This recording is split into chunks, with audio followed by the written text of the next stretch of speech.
नमस्कार।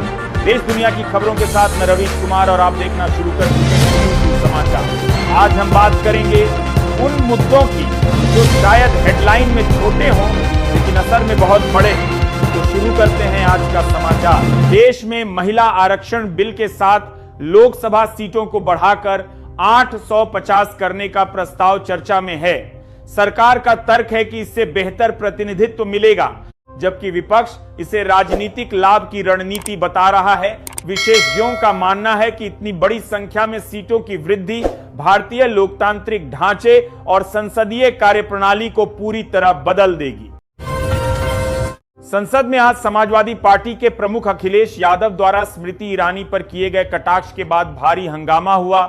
उन्होंने ईरानी के पुराने टीवी करियर को जोड़ते हुए टिप्पणी की, जिस पर सत्ता पक्ष ने संसदीय गरिमा के उल्लंघन की कड़ी आपत्ति जताई। स्मृति ईरानी ने पलटवार करते हुए इसे विपक्षी नेताओं की हताशा का परिचायक बताया है। एआईएमआईएम प्रमुख असदुद्दीन ओवैसी ने महिला आरक्षण बिल के विरोध में साहिर लुधियानवी का मशहूर शेर पढ़कर अपनी बात रखी।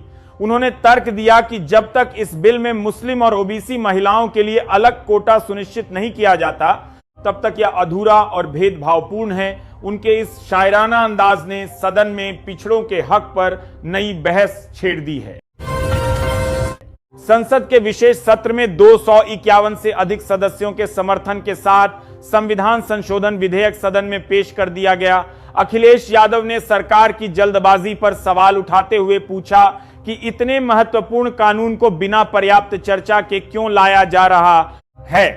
विपक्ष का आरोप है कि सरकार गंभीर मुद्दों से ध्यान भटकाने के लिए यह आक्रामक रुख अपना रही है। महिला आरक्षण बिल पर चर्चा के दौरान प्रधानमंत्री नरेंद्र मोदी ने अखिलेश यादव को अपना दोस्त बताकर सभी को चौंका दिया। पीएम ने यह टिप्पणी केंद्रीय मंत्री धर्मेंद्र प्रधान का आभार जताते समय की, जिससे सदन का गंभीर माहौल कुछ देर के लिए हल्का हो गया। राजनीतिक विश्लेषक इस हल्के फुल्के अंदाज के पीछे छिपे गहरे कूटनीतिक संदेशों की तलाश कर रहे हैं। प्रधानमंत्री मोदी ने महिला आरक्षण का विरोध करने वाले दलों को चेतावनी देते हुए कहा कि उन्हें इसकी भारी कीमत चुकानी होगी। उन्होंने स्पष्ट किया कि नारी शक्ति अब अपने अधिकारों के लिए जाग चुकी है और इस ऐतिहासिक बिल में बाधा डालने वालों को जनता कभी माफ नहीं करेगी। पीएम ने इसे देश की आधी आबादी के सम्मान और सशक्तिकरण का निर्णायक क्षण बताया। लोकसभा की कार्यवाही के दौरान पीएम मोदी ने एक बार फिर अखिलेश यादव की मित्रता का जिक्र करते हुए कहा कि वे कभी कभी उनकी मदद भी करते हैं। इस बयान पर सदन में हंसी के ठहाके लगे, लेकिन राजनीतिक पंडित इसे विपक्षी एकजुटता में दरार डालने की एक सोची समझी रणनीति के रूप में देख रहे हैं। अखिलेश ने इसे सदन की सामान्य परंपरा का हिस्सा बताकर सधी हुई प्रतिक्रिया दी। लाइव संबोधन में पीएम मोदी ने कड़ा रुख अपनाते हुए कहा कि इतिहास गवाह है, जिसने महिला सशक्तिकरण का विरोध किया उसे राजनीतिक नुकसान झेलना पड़ा है। उन्होंने विश्वास दिलाया कि यह बिल महिलाओं को केवल आरक्षण नहीं बल्कि निर्णय लेने की मुख्य भूमिका में लाएगा। पीएम ने देश भर की महिलाओं को भरोसा दिया कि उनका अधिकार अब सुरक्षित है।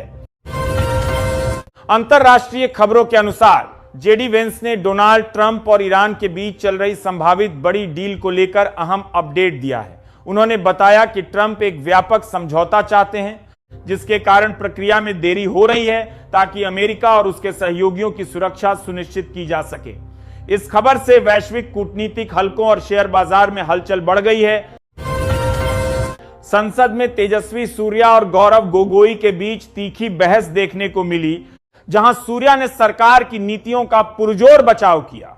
गोगोई के बैकडोर नीतियों वाले आरोपों को खारिज करते हुए सूर्या ने आंकड़ों के साथ सरकारी पारदर्शिता का दावा किया।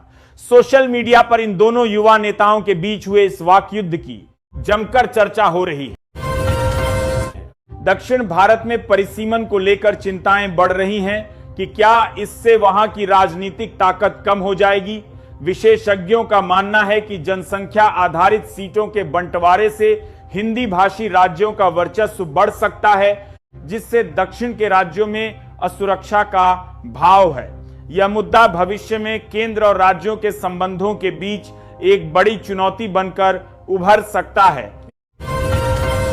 भारत की ऊर्जा सुरक्षा के लिहाज से रूस से एलएनजी की पहली खेप का पहुंचना एक ऐतिहासिक उपलब्धि माना जा रहा है। इस आपूर्ति से देश में गैस की किल्लत खत्म होने और घरेलू व औद्योगिक क्षेत्रों को बड़ी राहत मिलने की उम्मीद है।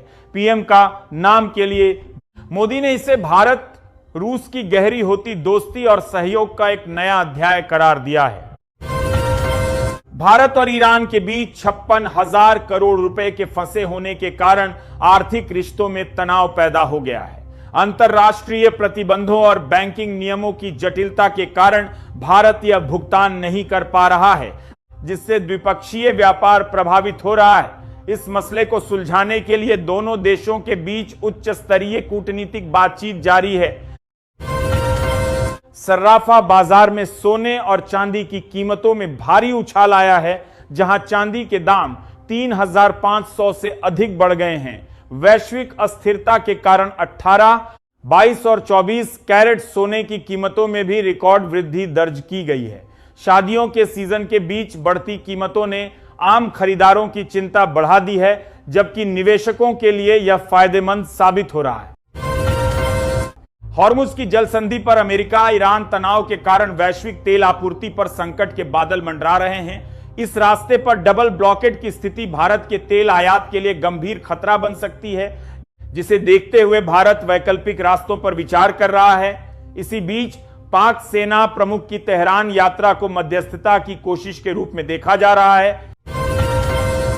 ईरान और अमेरिका के बीच वार्ता विफल होने के बाद ईरानी नागरिकों में युद्ध का भय बढ़ गया है और बाजारों में सन्नाटा पसरा हुआ है।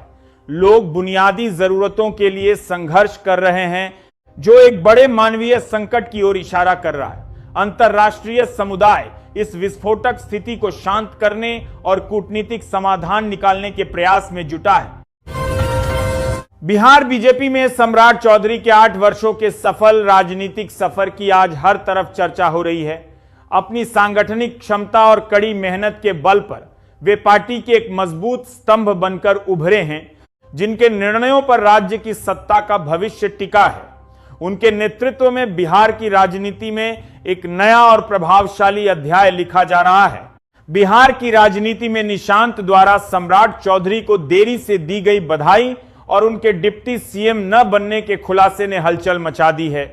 निशांत ने स्पष्ट किया कि उनके लिए पद की लालसा से कहीं अधिक पार्टी की विचारधारा और जन सेवा सर्वोपरि है। इस बयान के बाद राज्य में चल रही तमाम राजनीतिक अटकलों और पावर शिफ्ट की चर्चाओं पर विराम लग गया है। शपथ ग्रहण समारोह के दौरान मंच पर नई सरकार और एक कोने में बैठे पुराने मुखिया नीतीश कुमार की तस्वीर सोशल मीडिया पर वायरल हो गई है। उनकी इस चुप्पी और सधे हुए रुख को राजनीतिक हलकों में किसी बड़े तूफान या भविष्य के बदलाव के संकेत के रूप में देखा जा रहा है।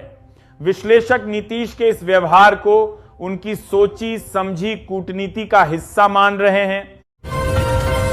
सरकारी अधिकारियों ने एलपीजी सप्लाई को लेकर चेतावनी दी है कि स्थिति सामान्य होने में अभी और समय लग सकता है। सिलेंडर की संभावित किल्लत की खबर से आम जनता और गृहिणियों में महंगाई को लेकर चिंता बढ़ गई है। सरकार ने हालांकि वैकल्पिक स्रोतों से आपूर्ति सुनिश्चित करने का आश्वासन दिया है, लेकिन तब तक लोगों को संयम बरतने की सलाह दी गई है।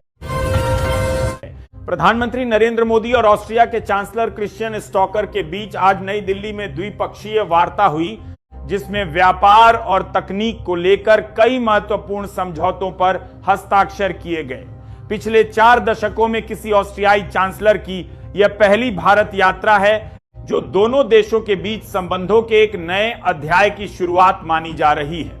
इस बैठक में विशेष रूप से सेमीकंडक्टर और हरित ऊर्जा के क्षेत्र में सहयोग बढ़ाने पर सहमति बनी है। गृह मंत्री अमित शाह ने आज लोकसभा में भरोसा दिलाया कि परिसीमन के बाद भी संसद में दक्षिण भारतीय राज्यों का प्रतिनिधित्व कम नहीं होने दिया जाएगा। उन्होंने आंकड़ों के साथ स्पष्ट किया कि परिसीमन के बाद 5 दक्षिणी राज्यों की सीटों की संख्या वर्तमान 129 से बढ़कर 195 हो जाएगी। सरकार के इस बयान का उद्देश्य परिसीमन को लेकर विपक्षी दलों और दक्षिण भारत के राज्यों में फैली आशंकाओं को दूर करना है। अंतर्राष्ट्रीय कूटनीति में आज एक बड़ी खबर आई है, जहां दक्षिण कोरिया के राष्ट्रपति ली जे म्यूंग 19 अप्रैल से भारत की 3 दिवसीय राजकीय यात्रा पर आने वाले हैं। इस यात्रा के दौरान रक्षा सहयोग और हिंद प्रशांत क्षेत्र की सुरक्षा जैसे गंभीर मुद्दों पर प्रधानमंत्री मोदी के साथ उनकी उच्च स्तरीय चर्चा होने की संभावना है। दक्षिण कोरियाई राष्ट्रपति का यह दौरा भारत की एक्ट ईस्ट नीति को और अधिक मजबूती प्रदान करेगा। अंतरिक्ष विज्ञान के क्षेत्र में नासा के आर्टेमिस 2 मिशन ने चंद्रमा के सबसे करीब पहुंचकर और पृथ्वी से रिकॉर्ड दूरी तय करने के बाद सुरक्षित वापसी कर ली है। 10 दिनों के इस ऐतिहासिक मिशन ने न केवल गहरे अंतरिक्ष की विकिरण स्थितियों में तकनीकी मजबूती को साबित किया है, बल्कि भविष्य के मंगल मिशनों के लिए भी नए रास्ते खोल दिए हैं। इस मिशन की सफलता से अब मानव का फिर से चंद्रमा पर उतरने का सपना बहुत जल्द हकीकत में बदलने वाला है। खबरों की इस बीच में अगर आपको न्यूज टू समाचार का ये विश्लेषण सही लगा तो इसे उन लोगों तक पहुंचाइए जो आज भी सूचना के नाम पर प्रोपेगेंडा देख रहे हैं। बेल आइकन जरूर दबाइएगा ताकि अगली ग्राउंड रिपोर्ट आप तक सबसे पहले पहुंचे। मैं रवीश कुमार विदा लेता हूं। कल फिर मुलाकात होगी। नमस्कार।